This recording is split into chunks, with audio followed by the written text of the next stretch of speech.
Episode 2 के start में हमें गुइजू का बचपन दिखाया जाता है। वो अपने दोस्तों के साथ एंजॉय करता है। इनाम में वो बहुत बड़ी कैंडी जीतता है। वो बहुत खुश था। वो घर आके मिस पोक को दिखाता है। मिस पोक कैंडी तोड़कर उसे पीटना शुरू करती है। मिस पोक ने उसे वहाँ जाने से मना किया था। मिस पोक ने अपने ख्वाब में फ्यूचर देखा है। वहाँ पर कोई एक्सीडेंट होने वाला है। मार खाते हुए गुइजू आंखें बंद करता है। वो पास्ट में चला जाता है। वो उस हैप्पी मोमेंट में पहुँच गया जब वो कैंडी जीता था। गुइजू खुद को अपने फ्रेंड्स के साथ एंजॉय करता हुआ देखता है। गुइजू प्रेजेंट में वापस आता है। मिस पोक उसे देखकर बहुत खुश होती है। गुइजू ने अपनी सुपर पावर का पता लगा लिया। अगले दिन गुइजू अपने उसी मूवमेंट में वापस जाता है। फिर से वो खुद को अपने दोस्तों के साथ एंजॉय करते हुए देखता है। गुइजू अपने दोस्तों से और ठेले वाले से बात करने की कोशिश करता है। वो प्रेजेंट से आए हुए गुइजू को न सुन सकते हैं न देख सकते हैं। इसके अलावा वो किसी को भी हाथ नहीं लगा सकता। गुइजू देखता है एक लड़की का कुत्ता एक्सीडेंट में मारा जाता है। लड़की अपने कुत्ते के लिए बहुत ज्यादा दुखी थी। गुइजू प्रेजेंट में आकर फिर से पास्ट में जाता है। वो कुत्ते को बचाने की कोशिश करता है लेकिन बचा नहीं पाता।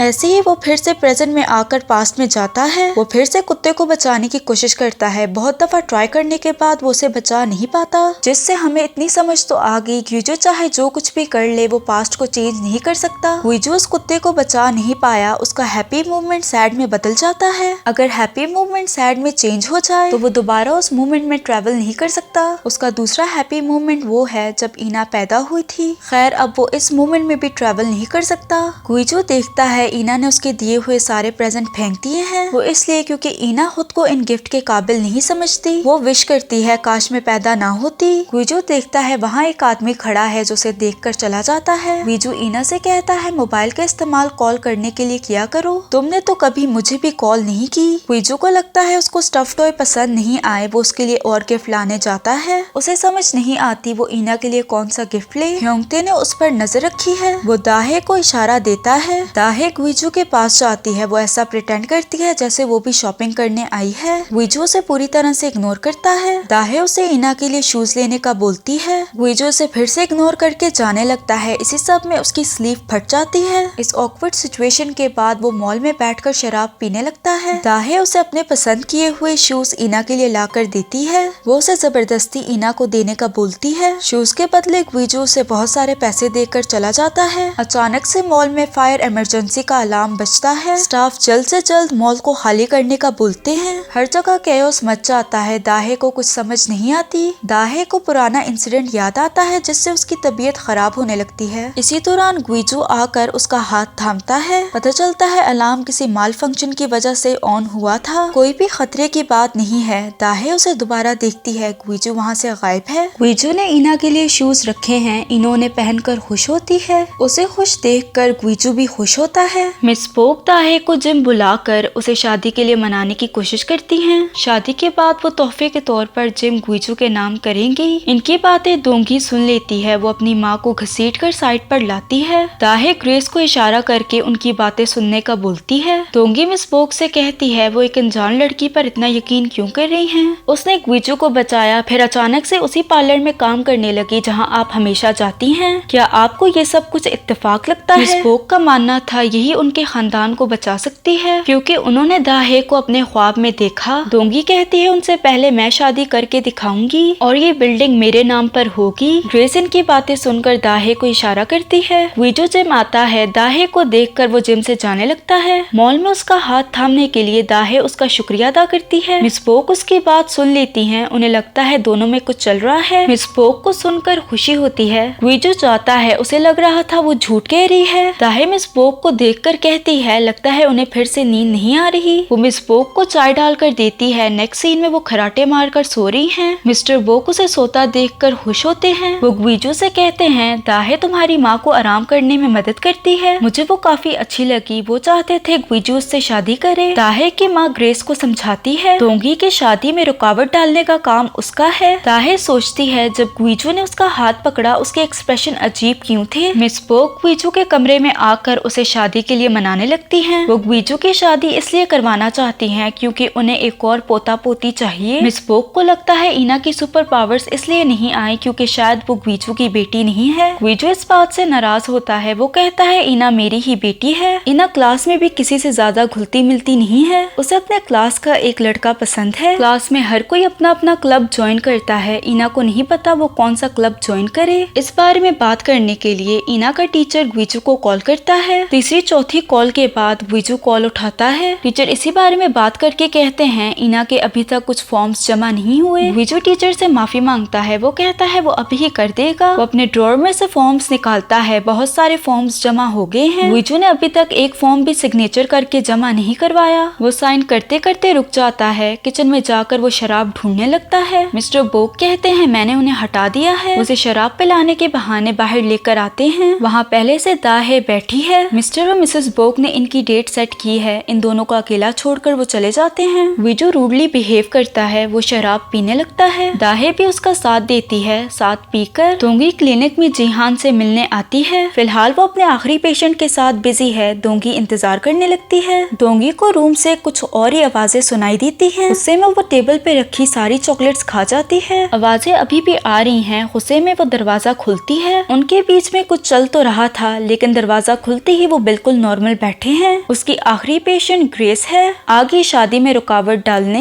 दोंगी जिहान को शादी के लिए कन्विंस करने की कोशिश करती है। जिहान बहाना डालता है अभी उसने क्लिनिक का लोन नहीं दिया। जब तक लोन भर नहीं जाता उस वक्त तक वो शादी नहीं कर सकता। इसके अलावा उन्हें बिल्डिंग शादी होने पे नहीं बल्कि बच्चा होने पे मिलेगी। दोंगी दुखी होती है। वो जिम में आकर ट्रेडमिल पर भागना शुरू करती है। रात को स्कूल खत्म होते ही इना घर वापस आ रही है। उसका पीछा एपिसोड के स्टार्ट वाला आदमी करता है। इना डर के पब्लिक बाथरूम में छुप जाती है। वो डरते हुए मिस्टर बोक को कॉल करती है। वो काम करने में बिजी हैं। फिर मिस बोक को जो सो रही हैं। इना दोंगी का नंबर ट्राई करती है। वो ट्रेडमिल पर भाग रही है। तीनों ने उसकी कॉल नहीं उठाई। लास्ट में उसे अपने बाप का ख्याल आता है। उसने कहा था वो उसे कॉल किया करे। वो कॉल करती है। ग्विजू नशे की हालत में सो रहा है। दाहे नशे की हालत में उसका फोन उठाती है। दाहे की आवाज सुनकर इना उसे कुछ नहीं बताती। वो फोन रख देती है। दाहे ग्विजू को बताती है इना की कॉल आई थी। उसका नाम सुनते ही वो जाग जाता है। दाहे कहती है उसकी आवाज सुनकर ऐसा लग रहा था जैसे उसका कोई पीछा कर रहा हो। ग्विजू ये सुनते ही भागता है। दाहे कहती है उन्हें नहीं पता इना कहाँ है। रेस्टोरेंट वाला दाहे से बिल लेता है। दोनों हाथ पकड़कर गिरते पड़ते भागना शुरू करते हैं। क्या पता ऐसे भागते इना तक पहुंच ही जाएं। समहाउ वो वहां पहुंच जाते हैं। ग्विजू उस आदमी को देखता है। उसे याद आता है ये वही आदमी है। वो उससे कहता है लेडीज टॉयलेट के बाहर क्या कर रहे हो। दाहे उसे जाने का इशारा करती है विच मीन्स ये उन्हीं का आदमी है। ग्विजू उसे पकड़ना चाहता था। रास्ते में वो गिर जाता है। वो उसकी टांग पकड़कर जाने से रोकता है। वो आदमी ग्विजू को मारने वाला था। दाहे उसे ना मारने का इशारा करती है। ग्विजू उसे पीटना चाहता था लेकिन वो ऐसी पोजीशन में नहीं है। आदमी बड़े आराम से उसे डॉज करके गिराता है। ग्विजू को इना के बारे में याद आता है। वो खड़ा होकर चिल्लाकर उसके हेलमेट पर हिट करता है। मुक्का इतना जोरदार नहीं था। दाहे उस आदमी को गिर जाने का इशारा करती है। वो आदमी चोट लगने की एक्टिंग करने लगता है। ग्विजू कहता है आइंदा के बाद मेरी बेटी के करीब दिखाई मत देना। डर के मारे ग्विजू के अपने हाथ कांपते हैं। आवाज सुनकर इना भी बाहर आ जाती है। ग्विजू उसके पास जाता है। इना कहती है वो आदमी कौन है। एक्चुअली में इना किसी से डर के बाथरूम में नहीं आई थी। मसला कुछ और है। दाहे समझ जाती है। वो अपने फर्स्ट पीरियड में है। दाहे पैड्स लाकर इना की मदद करती है। वो उसे अपनी जैकेट भी देती है। घर पहुंचने के बाद इना उसे जैकेट वापस करती है और उसका शुक्रिया अदा करके चली जाती है। ग्विजू दाहे को अपने साथ ड्रिंक पिलाने ले जाता है। ग्विजू कहता है देखा मैंने उस आदमी को कैसे पीटा। ये बिला वजह प्राउड फील कर रहा है। दाहे फिर मॉल में हाथ पकड़ने वाली बात करती है। वो कहता है तुम झूठ क्यों कह रही हो। वो कहती है झुटला क्यों रहे हो, हमने सिर्फ हाथ ही पकड़ा है। ग्विजू के हाथ पे चोट आई है। वो टिश्यू पेपर की मदद से बैंडेज करती है और मजाक में कहती है क्या पता तुमने मेरा हाथ पास्ट में जाकर पकड़ा हो। इनके बीच में थोड़ी बहुत बात होती है। दूसरी तरफ ग्रेस देखती है दोंगी अभी भी भाग रही है। वो बार बार स्पीड ज्यादा करती है। लगता है इसने वेट लॉस की ठान ली है। वो फिर से उड़ना चाहती है। अचानक से वो थोड़ी सी उड़ती है। ग्रेस ट्रेडमिल को बंद करती है। उसने कुछ नोट नहीं किया।